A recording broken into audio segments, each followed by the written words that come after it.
Dakong hagit matud pa ang gikaatubang karon sa mga scrap metal business owners human nga nag-raid ang ingon man nasirado ang Davao Mighty Steel Corporation sa barangay Ilang niadtong Agosto 13. Sa interview sa DXDC RM Davao kang June Duray, junk shop owner, naglisod matud ba sila nga karon sa pagbangita og kalabayan og tunawan sa ilang mga bakal. Kini tungod dungan matud pang naundang ang operasyon sa ubang tigtunaw og bakal dihang nasirado sab ang Mighty Steel.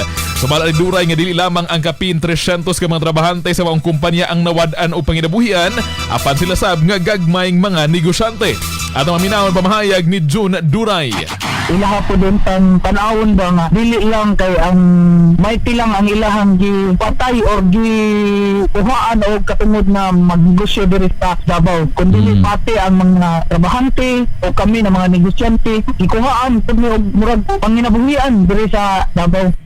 Nanginausap siya nga mahatagan og higayon ang Mighty Steel nga matarong ang giingong nalapas ining balaod aron nga makabalik na kini sa ilang operasyon. RMN News.